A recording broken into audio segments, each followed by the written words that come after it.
Hey guys, it's Drew. This is No Set Path. Welcome back to the show. I'm super excited to welcome my buddy Brian Stansfield to the show today. He's a self-described master of none in the film business, where he's filled roles like director of photography and gaffer. He also owns and operates Apollo Lighting and Grip based out of Atlanta, Georgia. And he's just started up Stansfield Studios, where he's the executive producer. And he's got some really interesting things in the works with that.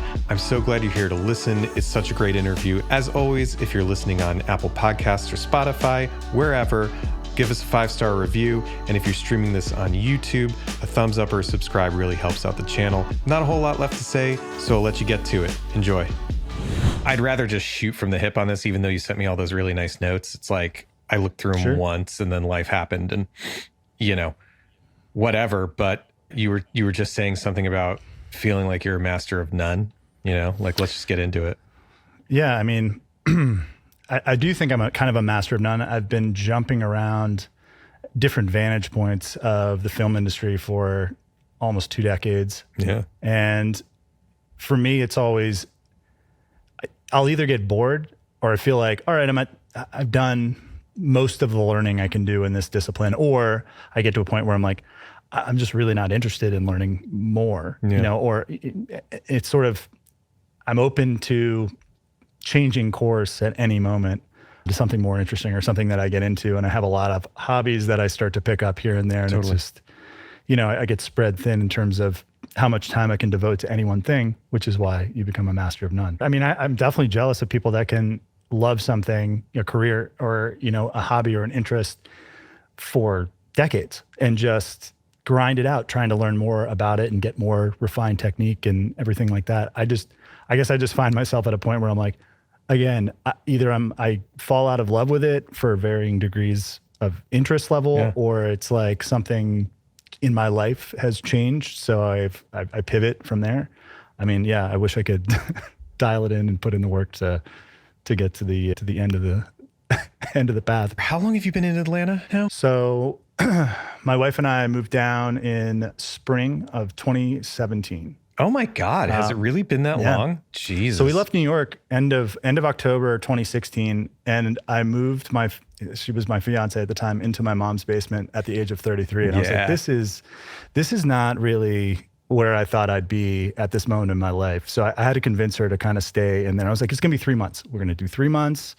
We moved in October, and of course it's the winter, and we're in my mom's there, and it's just, how that goes. And then when it ends up being 6 months, my fiance is like, we've got to leave this house. So it's happening now. I think I had maybe $1,000 in my bank account and we moved to Atlanta. New York is just like blood in, blood out. It takes a lot of energy and resource to get into New York, and it's the same thing getting out. It just strips you of everything, and you come out exhausted. And I mean, it was tough. Totally. It was a hard couple months there, but totally worth it. It all worked out. Yeah. All right. We're both operating in and around the film industry or the visual media industry or whatever you want to call it. The definition changes day by day, I guess. But what was your inroad to all this craziness? Well, I've got kind of two inroads. First, my dad was a photographer, so I grew up in a photo studio when I was young, and was carrying Apple boxes and C-stands and wrapping cables and just for free for a very long time, and had no interest whatsoever in having to do that as an actual job. I was like, after I go to school, no, I'm not going to do this. Yeah. I graduated high school in 2002. So during that time, this is a common story. I'm a tall guy who had a video camera. All my friends were skaters. You do the skate video thing. I was in a band, and I was like, well, we need a music video. So we shot a music video, just crappy cover band. But it wasn't until Final Cut Pro 1 came out, and I was like, oh, I can edit all of this crappy footage together to make something. And that really changed kind of the trajectory of a lot of these hobbies. I was like, I really just want to understand how to edit. So that was the beginning of thinking about a possible career there. So and then I got into TV studio in high school, and that was a lot of fun. And just, learning by mistakes. Went to Elon University in North Carolina and had a film like concentration. It wasn't really a film school per se. We had no hands-on experience. It was all theory, which is super boring. Yeah. I hated it. And it was like 8 a.m., 2-hour classes, black and white film. It's impossible to stay awake. So I didn't love that, but I would try to do a 48-hour film festival or whatever I could do to have practical on-set experience during that time. And again, this is like your reel was on VHS tape or it was on DVD if you were lucky. And I remember sending my first DVD out. I was working at a bar called Sandy's for like $2.10 an hour in North Carolina. It was like a trailer. And I'd put together my reel and I started sending it out. It was like after I graduated early, we had a trimester down there. So this was like winter, January, February timeframe of '05. And I sent my first reel out to a company I'd never heard of before. It was called SAIC. It was back in my hometown, Tysons, Virginia area. And in 20 minutes, I got a phone call. I was like, oh, that's easy. That, great. That's not how it works, Brian. That's not how it actually works. I know they received it and they were like, oh, great. But I didn't realize why until a year later. So I'm like, I can interview. They're like, can you come tomorrow? I'm like, sure. I had a shift that I just left and called my friend. I was like, hey, I'm leaving this bar. I might get this job. We'll see. Drove home. I got hired. They're like, you're flying out to Texas on Tuesday. I'm like, great. What am I doing? And they're like, we're going to shoot and edit for the U.S. Army. I'm like, okay, sounds great. Let's go. So I worked for this company for about 6.5 years, doing a number of just weird contract jobs. Most of it was sort of more or less propaganda, but internal for Congress to try and keep funding the U.S. Army machine. I saw a lot of the country. I went to Germany, Italy, Korea, pretty much everywhere in the United States that has a U.S. Army base. It was just a super wild job. I can't really talk too much about it, but it was super interesting to start out there. And what I learned was how to be self-sufficient, how to shoot, to edit, how to ask questions, how to kind of keep things small. I mean, we didn't even have a lighting package, so it was just like figuring everything out on your own. There would be a field producer and me, and I would be running sound, camera, ingesting all that footage. So that was boot camp for me for about 6 years. Yeah. And learning how a corporation works too. That's a really great way to cut your teeth, man. Even though you had what I would assume are a bunch of stumbling blocks in that first 6.5 years right out of the gate, like all that trial by fire probably has helped you in the long run, because it helps get a bunch of the building blocks out of the way, and then you can hit the ground running with everything else you've done. So, yeah, one of the things I did that I was actually really proud of was I was able to funnel in about 4 or 5 of my friends through SAIC, like hire them. Like I'd get their resume to the top of the stack, find a position, get them working and get their start going.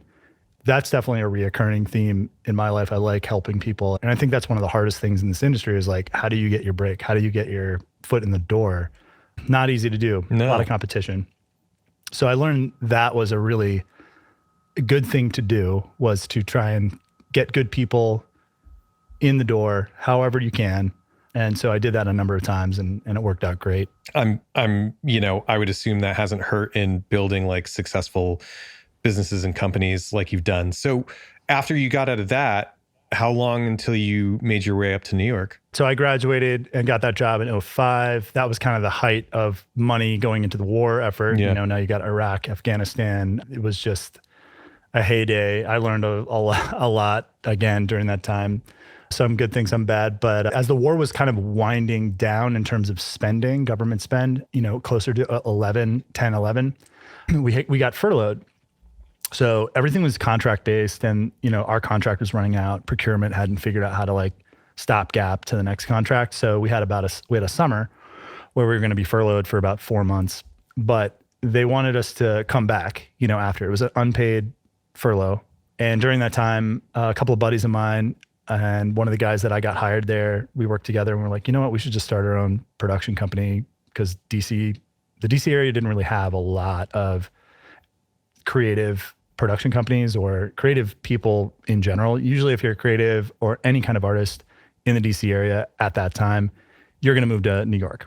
You're going to move to LA. You're probably going to move pretty soon. And so we started a company called Wandering Hat, and I started out small, just doing whatever kind of branding and commercials we could possibly do. We were mostly focused on kind of that docu-branding, docu-style effort. One of our first clients was Sweetgreen, which is a salad company. Totally. So that was a big one. And, they were just starting out. They just opened their first shop on M Street.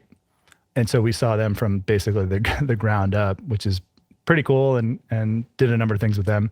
We did some commercials for the Preakness Stakes, which is a rowdy, horse race in the Triple Crown. So that was a super fun spot, and a number of spots we did. And we met some great clients in there. But the chemistry inside the company after a couple of years just wasn't quite dialed in. The three other guys that were partners wanted to move out into Front Royal, which is about an hour outside the city if you go west. And I was like, if anything, we got to move into the city. Like, we can't, I'm not ready to retire and go out. I got to go in. And so we just didn't really align there. So I left the company. And this was about the time that I had an opportunity to shoot a really low budget feature film that was in 2 different languages, in 2 different countries, in 2 different time periods. Totally insane. But it was, I was going to make about $6,000 and live in Italy for 3 weeks and live in New York for 3 weeks. And I was like, sign me up. And I never met the 2 other guys that were going to be with me. So you had a director who wrote it, starred in it. And, it's one of these things where you're just like, he's definitely overloaded. But when I met the director, his name is Stefano Secchi. I'm like, I don't know what this guy's going to do, but he is a very intelligent, very driven human being. He's going to be incredible at whatever he does. He owns a Michelin star restaurant. He's a chef now. So he is unreal. But the experience was amazing. This film had 3 weeks in New York. That's when I basically coerced Brooke, who's now my wife, into seeing me. So that trip just changed my entire life. And that was the beginning of figuring out, okay, well, now I want to work in New York. I want to be in New York. I want to be with Brooke. My wife was in the theater industry, so she was on tour back to back to back. Yeah. So we were doing the long distance, she's on the road. I'm in DC or working in New York part-time or, it was kind of crazy. I was working a lot with a company called Run Riot Films. Oh, sure. Yeah, I know Run Riot. Yeah. But Dave Adams, who is and has been a New York fixture for a long time, was in Run Riot, and he was the one that kind of was like, all right, you got to move up here. And, he started farming me jobs, and then every couple months, it was like I was staying up there a little bit longer until I eventually, one of my buddies who also was up there, his wife's grandmother had a pied a terre that was there. And I was like, hey, if that ever is available for any reason, let me know. Mm-hmm. I'll move in there. And he calls me a month later. He's like, it's ready now. I'm like, it's January. I'm not really trying to, okay, let's do it. It's either now or never.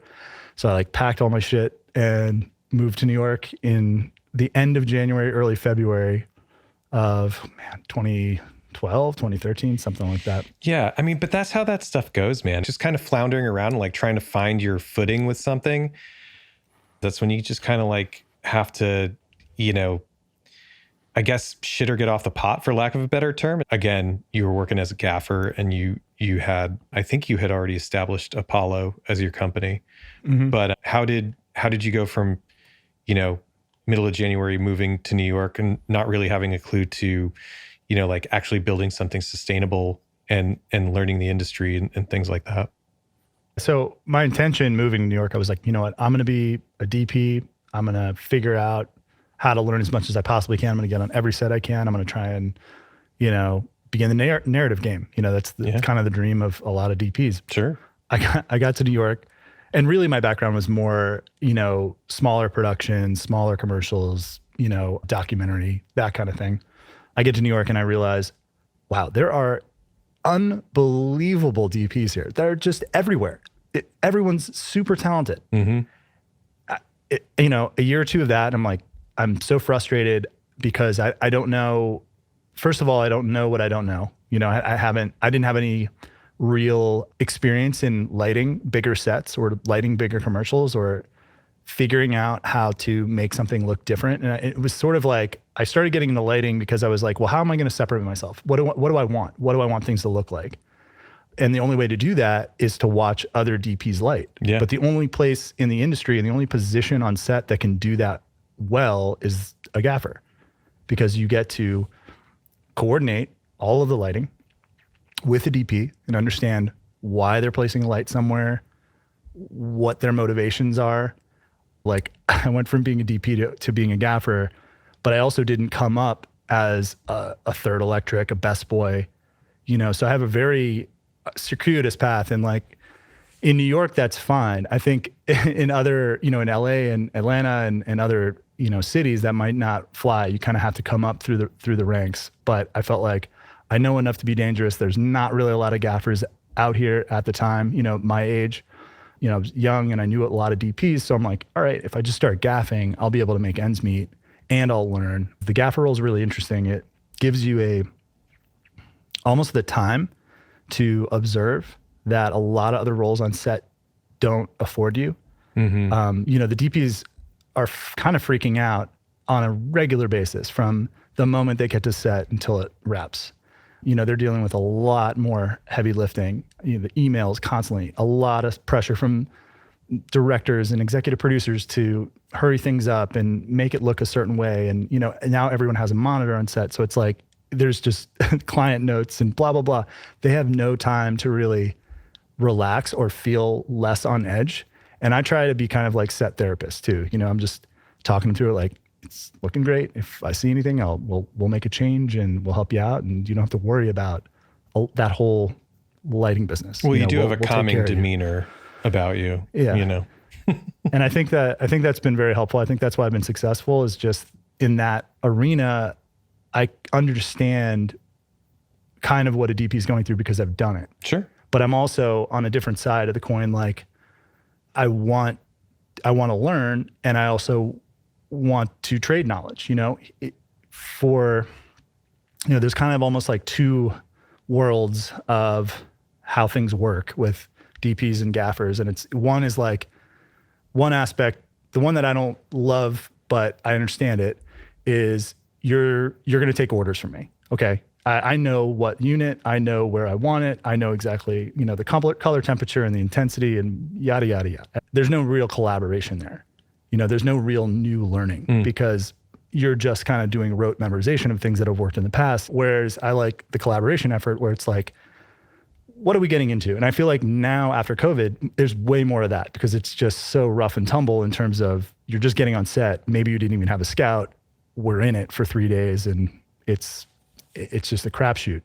I have an incredible crew here in Atlanta, and I had a great crew in New York too, but growing the right crew and having the right people behind you that's the job. Now that I've been in the DP seat for a while and like recognizing that there's other things that I have strengths in as well, it's like I guess like, how did you make peace with the fact that you were going down one road and then at some point you're just like, okay, I'm going to make a little detour here and see what happens? One of my strengths is definitely going with my gut, listening to my gut. And you might have an idea of what you want to be pursuing or doing in your life and ignoring gut feelings just to, keep going. And for me, I don't really do that. I feel like my gut is telling me something. It's always worked out, even though it's like, look, man, there were 10 years of me sub $1,000. You know what I mean? I wasn't making any money, like hardly enough to make it, just grinding along. But the gut was always putting me in really interesting opportunities over and over again. And that's what is interesting to me. I wanted to always have some interesting, cool opportunity and meet great people along the way. And that's kind of how it is. It's, if I ignore all that, I don't know what would have happened. If I just stuck it out as a DP, I don't know. But my gut was telling me this isn't for you. I wasn't loving being on a million phone calls and holding huge amounts of, like swaths of dates, and then it would just go away as a DP. Like that was way too hard. So that's where Apollo came from. Apollo was a necessity, really. It was like, well, I need to get rental money. Yeah.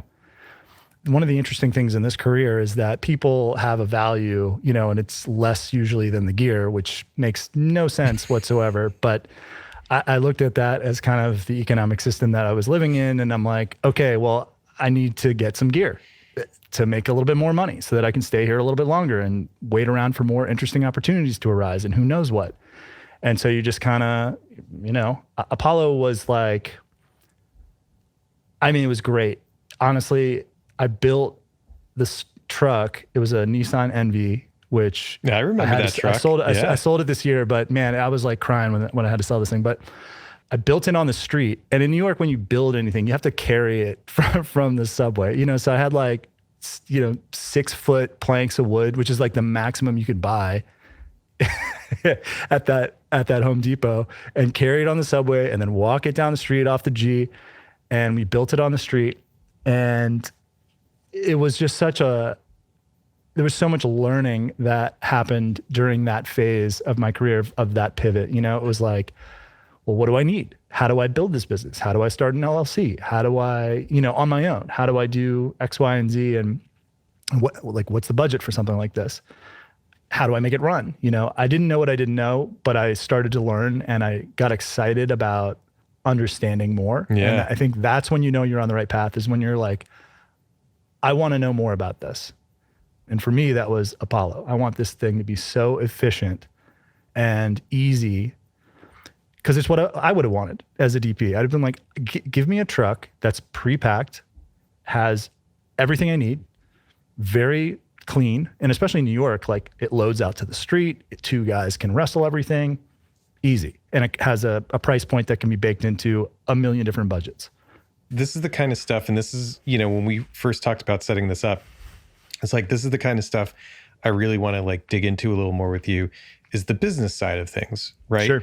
Because, I can talk to a million creative people. Everybody's creative in their own way, but I don't know if everybody necessarily is savvy from a business perspective. And of all the people I know kind of operating in our industry, you've always stood out to me as someone who's been very savvy about how to do a lot with seemingly very little. You were one of the first people I met who actually had their own truck. But I'm so interested in the learning and the building, and did you have any real aha moment where you said to yourself, oh man, I built a truck, I started a business, I started putting myself out there to get on set, and I feel like I've positioned it in a right way? And did you ever have this aha moment oh my God, I actually did something that worked? This is actually working. I'm very curious about that. I don't know whether I'm savvy in business more so than I am willing to fail over and over again. And I think it's sort of like, I was willing to do a lot to make this work. And I think that's, again, I knew I was on the right path because I'm putting in a ton of work to try and figure this out. So we lived in Manhattan. I had to take 2 trains that in the E would be shut down on the weekend. So then you'd have to figure out how to get over the bridge to Greenpoint. I parked on the street, and just picking your truck up to go to set was going to be 45 minutes to go, or at least, to get the truck, then drive back into the city, get a ticket while you're parked wherever you are, do the job, drive it back out to Brooklyn, make sure it's safe, take the trains back. So it's like a 16-hour day every day, And I was willing to do that because I believed in what we were doing. And I met an amazing human being while I was up there, Carlos Valdez Laura, who I work with to this day. I talk to him every single day. But the first day I met Carlos, we were on this small Google job. I think it was with Tim Sessler and Adam Uhl. And so I think it was something where I had a guy one day and he couldn't make the next, and then production put Carlos on in his place. And so I see this guy, kind of looks like me, but just a 3/4 version, at the tailgate of my truck, smoking a cigarette. And I'm like, oh shit, who's this guy? And he's like, what are we gonna do with this truck? Are we gonna puke it? And I was like, oh, yes, we are. Yes, we are. He had the energy that I was looking for, and we just immediately vibed. And at the time, I wasn't drinking beer or anything, or drinking at all. And I was just kind of smoking weed, and I had a pre-rolled joint in the truck. And at the end of the day, I handed it to Carlos. It's dude, you earned this. It was the hardest worker I'd ever worked with before or since. Honestly, I knew that I had to get this guy on every job I ever worked for the rest of my life. And that's what I've been doing. So Carlos basically became kind of a pseudo partner at that moment. And it helped me tremendously. He's helped me with my career for almost a decade. And I think it's people like that, when you find somebody that aligns with you, can really accelerate. It's like you've got an enzyme that's just making things happen way quicker than you can do alone. But you got to be honest, you got to be truthful, and you got to like start to share the trust and both believe in the same thing and be malleable to the idea. And so we built this thing, and it just was really just built on sweat and trying to figure out how to make a little bit more money and keep the insurance money going, you know, for the truck. And again, the first couple of years were crazy, but the learning curve was exponential at some point, and you could really feel it. It was like palpable. It was gaining momentum. You know, we were doing job after job after job, and the word was starting to get out. The weird thing about New York is that when we left, I didn't get a single call ever again. I haven't worked in New York a day. The moment I left, it was over. It was just like, they knew, I knew, this is over. And New York is kind of temperamental like that. I had a lot of good years there, but Atlanta was definitely calling. And I can get into that if we want to kind of pivot. I want to shift to Atlanta in a second, but I think it's worth calling out a lot of what you've seen success-wise has come from the fact that you were willing to take a chance on other people and not shoulder everything yourself. And it's hard for me to like trust other people. So when I find people who I vibe with really well, that I can put that trust in, it's just like the most amazing thing in the world. And the fact that you were open to that and like willing to take a risk on somebody else and, you know, partner up with somebody to help you build that business even faster. I just think it's worth calling out, because I think a lot of folks feel like in order to be successful, you have to take everything on yourself and do it all yourself. And it's really not that. It's all about, you know, delegation and trust and all those things that I think don't get talked about a whole bunch. So yeah, and it's more fun to share, to be honest with you. It's like, I think what was it, like Into the Wild, where, you know, that guy goes on this adventure and ends up dying alone in the woods and like realizes in his dying breath that, man, I wish I'd shared this with somebody, like shared my life and my enjoyment. And I think that is truthfully for me more about, that's what success is for me, is being able to share joy and experience and wisdom and knowledge and fun, honestly, with other people that I'm around together, because it just makes life better. You know, it's not about money. It's not about any of that prestige. It's not about any of that. It's just more about, did I learn something new today? Did I have fun today? Was today better than yesterday? And you just keep trying to strive to make it better, you know? And totally. And we do that in this industry, which is a hard industry to do it in, because there's a lot of there's a lot of pitfalls and a lot of interesting ways to be upset and depressed and all of that. But, you know, and especially in G&E, where it's a physical labor job, but if you have a great crew and you have camaraderie and can bring enjoyment to a tough job, I mean, you all get tighter. You know what I mean? It's great. It's just, it's unlike any other job, I think, out there, really. Yeah. Yeah. Maybe construction. I don't know. So you had this like great thing going seemingly in New York. I mean, everything sounds really positive at this point. Why just pick up and move to Atlanta? Even though things were going well, you know, with Apollo, it just was still like, I have to keep working I obviously have to keep money coming in to stay here. That's what it felt like. It was like, I have to pay my dues forever to stay here, to be a real New Yorker. And I was like, my problem is I haven't seen nature or a tree that wasn't planted by somebody in weeks. You know, I'm feeling weird. I can't just be in concrete. Like, I was born in Virginia and it was green everywhere, all the time. Nature's everywhere. It just was second nature to me. Like, I didn't even think about it, because it was, you know, every time you open the window, you hear a bird singing, you see green, and you hear the wind. In New York, you don't hear any of that. It's just heavy noise all the time, 24 hours a day, concrete. The winters are insane. It's a hard way to live, and it's expensive. Yeah, sure is. Incredible. It's incredible in terms of like a collider for people. Like, you just meet so many people that are super talented and amazing at what they do and just have a really cool perspective. But the cost of that is very, very great. And I worked a job, I don't know what year this was, but it was a Verizon commercial with a young DP. And at the time, like, Pardos was sort of like the big, you know, if you had a Vimeo stat pick and like whatever, these young DPs were getting picked up on Pardos. And This one DP, Christian Zuniga, came up and shot this thing, and he might have been 21, 22 years old. I'm like, okay, what is this kid gonna know? And he blew me away. Absolutely blew me away. Just was like, he's like a 70-year-old brain inside of like a 20-year-old body. And it just, honestly, I was like, I don't know. This again, I got that feeling again. I got the Stefano Secchi feeling. Whatever this kid's gonna do is gonna be great. I gotta follow this guy. And I'm like, where do you live in New York? And he's like, I live in Atlanta. It's like, what? Is that like a neighborhood in Brooklyn? He's like, it's Georgia, dummy. I was like, oh God, I did it.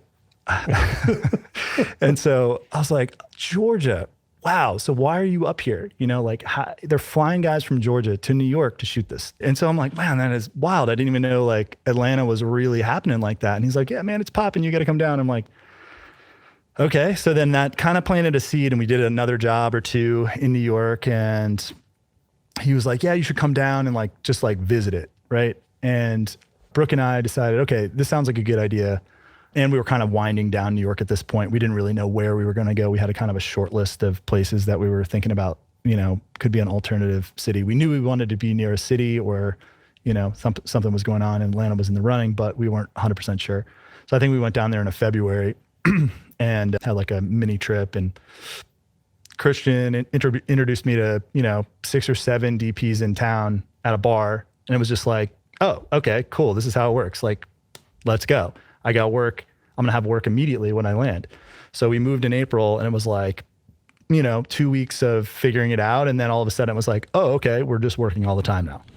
This week's show sponsor is Cine Kit List. Cine Kit List is an online community for video production pros that provides its members with exclusive access to discounts on pro video equipment you won't find anywhere else. Cine Kit List also offers something no one else in the industry does: exclusive cart quotes for any purchase. Build your cart on Adorama's website, send it to the Cine Kit List team, and they'll quote you exclusive pricing on everything in the cart. Get access to high-end B2B pricing just like a large rental house or studio would, and the service is 100% free. Come join the vibrant community of video professionals to get access to this deal and many more by searching @CineKitList on Facebook and Instagram. Cine Kit List, putting the best on sets for less. So it went from, New York is kind of seasonal in a way. Very much so. In the wintertime, it definitely like dies out, right? And kind of plateau, and you have peaks and valleys in terms of how much work's going on. In Atlanta, it was like, there is none of that. We don't really deal with winter. It's pretty much year round. So I was able to, it's also so much cheaper. And again, I got the nature that I wanted. So I was already exponentially happier just getting here, just on that fact, just to be able to walk outside and be like, I can have a dog, I can be outside every day of the year. This is amazing for me personally, and I think for my wife too. But Apollo was able to kind of blast off, so to speak, really fast in Atlanta because it was right place, right time, right people. The city itself was kind of changing and still is. And I think it's been a wonderful place. I think it also really speaks to you going with your gut and continuing to go with that, and not really having these expectations of like, oh, this is the next big place I need to go because of like the industry or whatever. It was more like looking inside and saying, hey, this is something I want for myself. Like, I'm a country boy. I need to be in nature, like see some green, feel some breeze, wanting a different vibe, like wanting all these things that like contribute to life balance and not work balance. And then because you're listening to your gut, it's like that really pays off in big ways because it was the right timing and the right place for you to grow your business. And for me, again, that's something I'm realizing later, but I guess better late than never. It's about finding kind of a happier place, like a more peaceful existence for your heart or your soul or however you want to categorize it. I mean, we moved out of the city unintentionally during COVID and bought a house up in the Hudson Valley. It was like we wanted some space. We wanted to own something. Wanted those things we couldn't have in New York. And New York is a great place to, like you said, just collide with other people on a daily basis and like make some connections and cut your teeth and, really learn quickly. But for a lot of people, it's not a forever home necessarily.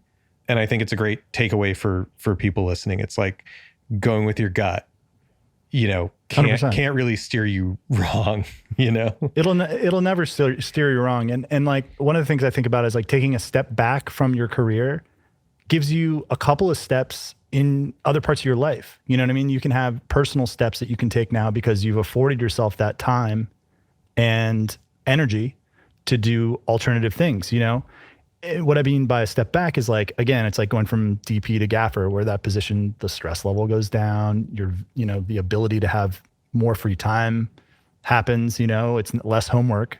And that allows you to become a better person in other ways. You're more well-rounded. You can have hobbies, you can have experiences that aren't always just on set. And like the grind culture is not, I don't love it. I don't believe in it. I hate that there's 12-hour days. I don't want that ever. Yeah. I wish production could be 8-hour days. That would be amazing. And I think that would actually make better productions because people would be well rested. They'd feel energized while they're on set, and have a life off of set, which I think is even more important because you can't really bring your best if you're just not feeling that well in yourself, however that looks for you, whatever shape that takes. That has to happen for you to be solid and improve in whatever, and that goes outside of production. That's any career. I have to be able to have free time and enjoy life and have hobbies and, Yeah, man. And I just had this conversation with somebody yesterday. And here's a real world example for me. I'm a DP. I own a production company. I'm running this podcast. I have a podcast studio. Like I have all this stuff going. But if we're just talking about like on-set life, before COVID, I was really trying to build up the production company into something that looks like a more traditional, like production company, boutique agency, whatever you want to call it, until I realized that I don't like that grind. I don't like trying to pitch jobs and budgets and like manage clients and all that stuff. It's way too much. So I've stepped the company back from that. I'm doing other things with it, but it's not something I'm actively pursuing. I'm much happier. Like when I go work on set, I can go shoot something for somebody else. That's what I have to worry about, is making the image look good, telling the story I want to tell. And then I can leave and not have to worry about it, and that's where, it's not always ideal because hours are long still and things like that, but it's certainly a much better fit for me than to have to like take the work home with you all the time. But I'm also looking at other ways to just be able to, turn off at the end of the day. And I like want to spend time with my 1-year-old and just, have some sort of quality of life where I'm not like always thinking about work in the back of my mind. Sure. Yeah. It's getting to maximum efficiency. And I think that's one of the things I did in Apollo that actually warranted more success was, and the reason for I wanted more efficiency, meaning dial in all the gear, dial in the gear sheet, how I wanted, have all the legal taken care of on the website. So I'm not even interfacing. It's like, you want something, it's one email, you guys are good to go. It's on the schedule. We're there and there's no turnaround. And really the reason for that was I wanted more free time in my life. So it's like, you're getting the benefit of me. It took a while to figure out how to make things that efficient, but it benefits me so much that I'm willing to put in the work to get it to that point. So that was something I learned was very important to me, was be efficient, be hyper efficient. Yeah. With every aspect you can. Yeah. Sink the time in, like build the systems and like maybe beat yourself up a little bit on the front to like really get that stuff up and running so that now it's like a well-oiled machine. It's not perfect. No, but nothing's ever perfect. At some point, I'm going to come knocking for some advice because I have some stuff where I'm like, I'm in that grind right now where I'm like, oh yeah, if I could just, for lack of a better term, like automate XYZ, I would be spending much less time doing busy work, essentially. Right. Yeah. And you're going to see that with AI, right? I mean, that's the next thing. But pre-AI, it was like, well, how do you build a little system for yourself that works in this industry that really affords you the thing you want, And a lot of people say like success is having the ability to do with your time what you will, Sure. And I believe that. Sure. I think that's 100% true. And yeah, I mean, it's been a great road, and I'm at like kind of another transition point now, thinking about, all right, well, I've seen production from a variety of levels. I haven't seen it from above the line. I don't know what that feels like.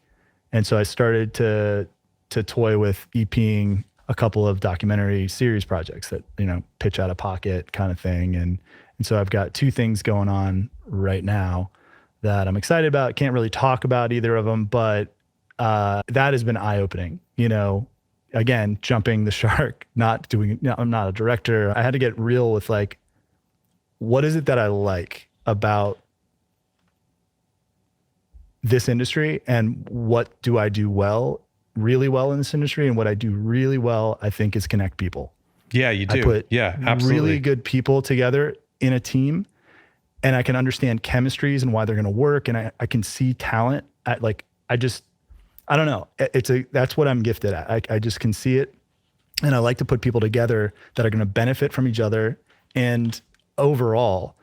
So the EP is sort of like the head coach of that. You're kind of putting your team together and you let them execute. And so that's been a really fun project for me, is just figuring out how to not only do that, but how do you get it financed? How do you build a business around it and protect it? Protect your idea. How do you sell an idea? How do you get where do you get a lawyer? All those things that I just, in the G&E world, it's not that complicated in that way. It's much more cut and dry, and rentals are much more cut and dry. Sure. I rent this thing, you pay me for it. Easy. With, IP, totally different beast, especially if you haven't made anything before. Yeah. Thanks for doing all the legwork. I'll hit you up later. Yeah, for, no problem. For all the learnings. But the thing is, what's cool about what you're saying, and this is what you're calling Stansfield Studios, right? This is what you're. Yep. Okay. Stansfield Studios. So it's a little mom and pop. Yep. That we're running out of our house right now. I love it. But working on a couple things. That's so cool. That's really, really great that you can continue to expand and grow into things that you're interested in.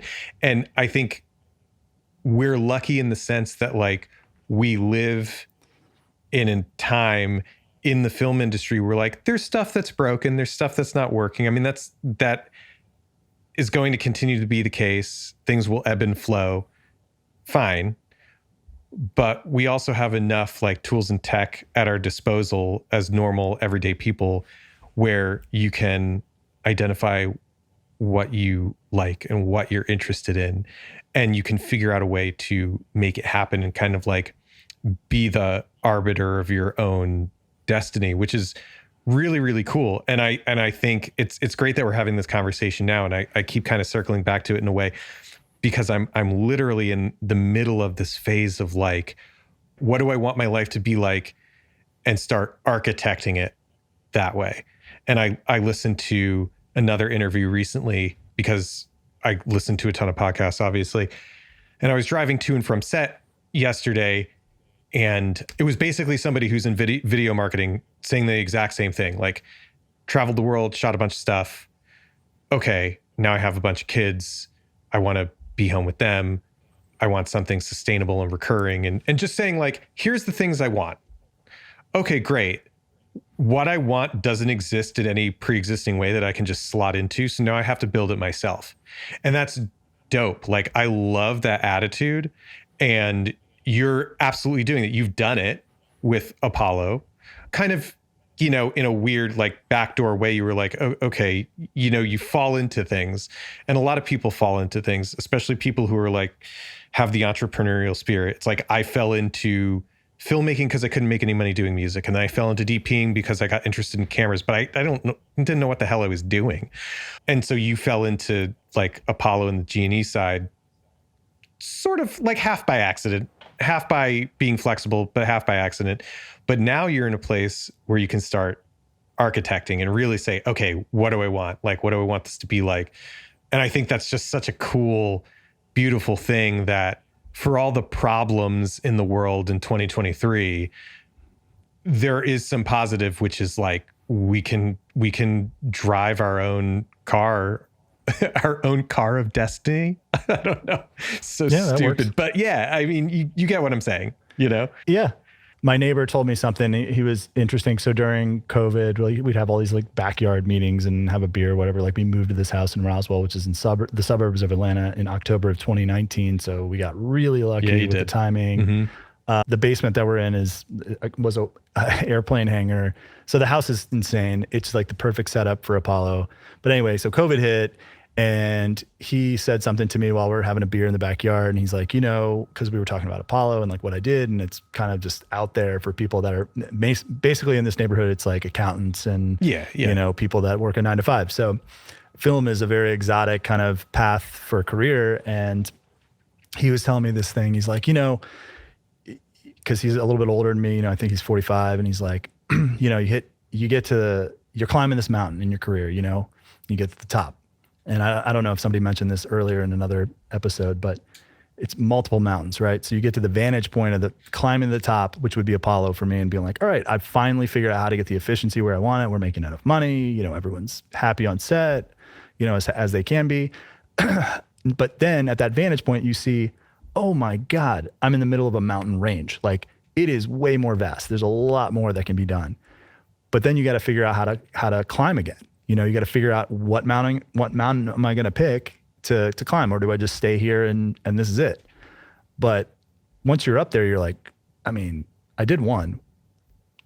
Let's try another one, And so I think that's where I'm at now. I'm kind of descending one mountain to go pick another. And that's kind of what the EP scenario is going to be for me. And then again, it's like, I'm totally flexible. If it doesn't work out, if this just isn't the path for me, if I find it too frustrating or whatever, it's not giving me enough time in the places that I want time, I'll do something else. But for now, I think I've committed to the idea that I'm going to bring teams together that are incredible production teams, and try and execute a project. And hopefully those projects are going to help people and be good projects that are interesting in storytelling, and the themes that they're bringing along with them should have a positive note. And that's what I'm trying to kind of push Stansfield Studios to be, is sort of like a positive production company. Yeah.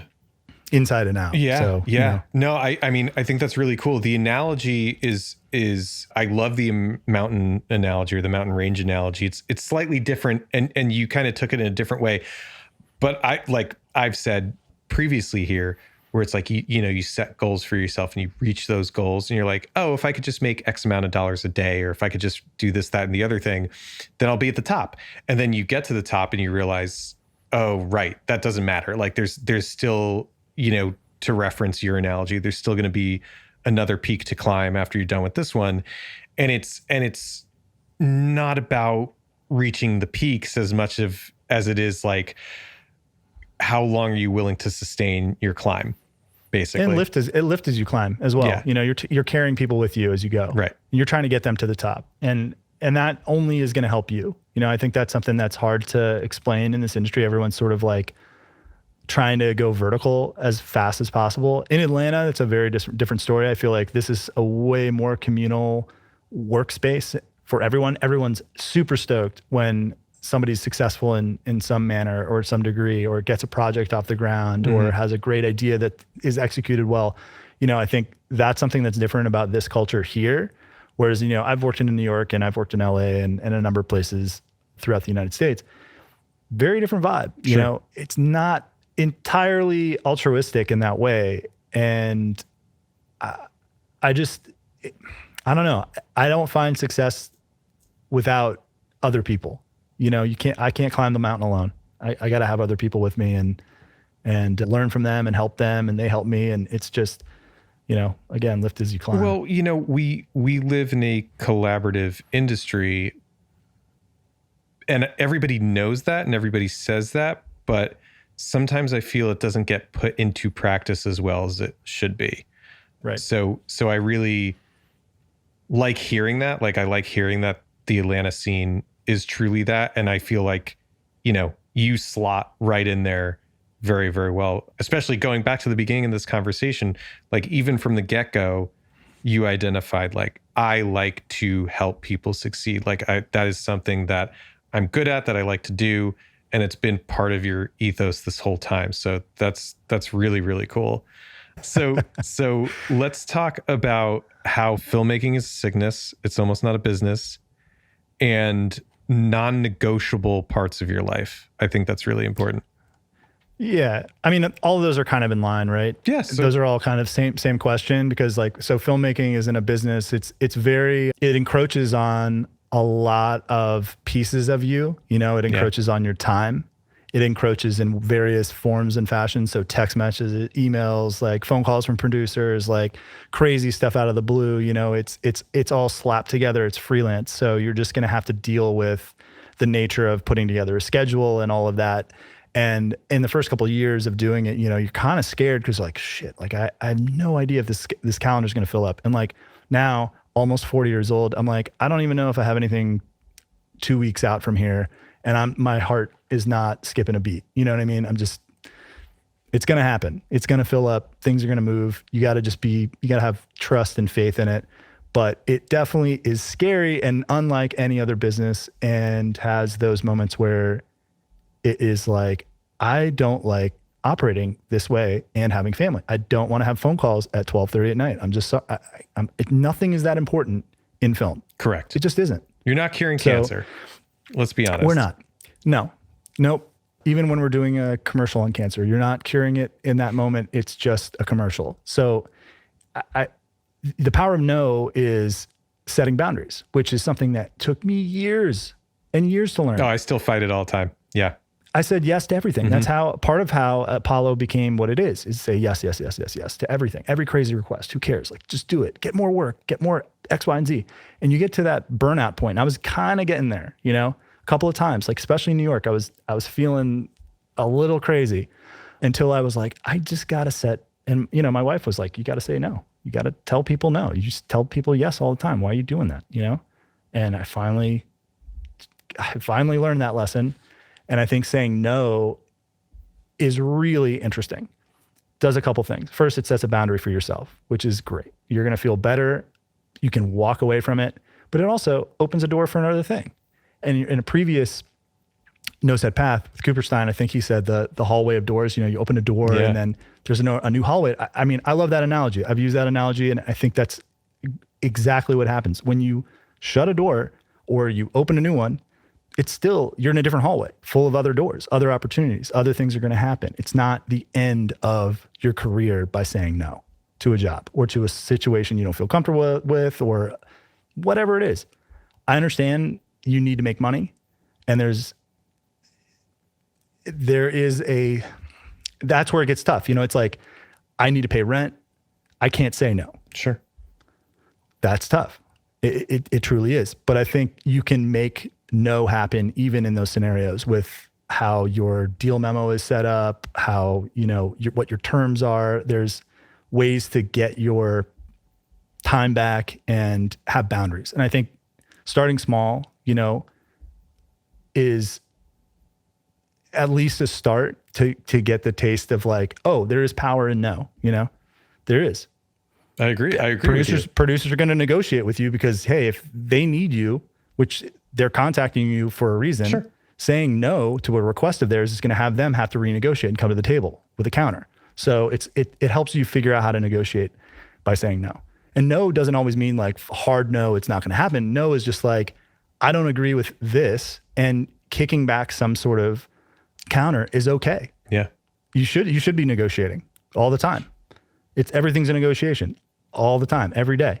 And production is no different in that way. I just think people are kind of afraid in general. And I say people, production workers are more or less not really going out of their way. The Genie guys here definitely do. They say no, and no is no. And I think it works out in your favor in the long term. With the time that I've had outside of Apollo, I've gotten into hobbies. I started playing golf during COVID. I'm not very good, but it is an amazing sport. It has done so much for me mentally and socially and in so many different ways. It's basically a nature walk with a game attached to it. Yeah. That you get to talk to people, and oh my God, I missed out for 38 years. I regret not playing earlier. And so I'm going to have my son, who's 2.5 now, he's going to have a club in his hands just so that he can play the sport and have fun and have that for the rest of his life. Yeah, I knew you were getting into golf because all of a sudden, like, your Instagram is just all golf now. Yeah, I mean, it's just great. I played 9 this morning. The truck's out today. We're doing a podcast in the afternoon. This is like the peak. This is peaking for me, Well, this is actually I wasn't planning on this question, but so the truck's out, we're doing this. It's like, how much are you like actually out of the house working on set now? So when we had Ford, who's my son, in 2021, March, I couldn't go out for a month or two. Yeah. But we had to work, we had to pay bills. And so I was going out just to kind of like make ends meet again. But I have a crew here that is unbelievable. They are incredible individuals and work so hard that they kind of picked up the slack for me when I was out for a number of months. Apollo is kind of automated. I mean, I would say 80% of it. I'm still doing a lot of the negotiating. I'm pulling in jobs, doing, the in and out terms and legal, and, it is me, but I'm able to put guys on jobs a lot, and kind of, we have a rate card that in non-union as well kind of has an agreement where, if they have meal penalties and whatever, it's like, you sign the card. This is happening. That's part of getting the deal on the gear, is you got to pay the crew really well and on time. And so that has been something I've learned to figure out how to, protect their interests and put them on a lot of jobs and a lot of work and help them learn. And so that's been amazing. I go out, maybe 40% of the time still. So I'll go on a couple jobs a month, but it's been a lot less as the years keep going on, and I'm more and more in dad mode. Well, you're also buying back your time in like a big way, which is like this whole evolution. I think anybody who leans that way, I think that's a really good example of something to aspire to. So when you have things in place and resources in place to have other people help you with that, not only do they win and they make a living, but you win too, because you get all this time back to do, 9 holes of golf this morning and then talk to me about whatever. Yeah. And be a dad. We went to the pool and was in the pool with my son today. And like, you don't want to miss the first couple of years. You can literally see your kid learn, and that is such an amazing thing. Having a kid is like the most insane thing you can do in your life. It's the thing I'll be most proud of for the rest of my life. No question about it. No business can touch being a dad. I mean, period. I absolutely agree with that statement. 100%. And I think like now the power of no is even more powerful. I'm like, no, I'm not, there's no negotiating weight anymore. Like my son versus whatever you're trying to make me do for some crazy rate is definitely not going to happen. Right. So I have no fear whatsoever saying no. And I think if more people said no, the industry actually would get better, Oh, I totally agree with that. It's hard to say no. I get it. But man, it feels great. And honestly, it puts people and producers that are just money grabbing and all that in a bind, because they got to find somebody else. And if everyone's saying no, where do you go to negotiate? There's so much fear around saying no to something. Like, people don't want to miss out on opportunities because, I mean, for any number of reasons. It's like there's always going to be somebody in line to take your spot, or half the time I feel like things are a race to the bottom, Yeah. So, Yep. So it's nice to hear like the positive side of that. One of the things I've been trying out as well is like, you have to make room for hobbies. I've been getting into golf, I've been getting into watches and all sorts of stuff. And those are, again, really interesting new doorways of opportunity, right? You don't know who you're going to meet in there. And especially as me trying to move into like an executive producer position, where does financing come from?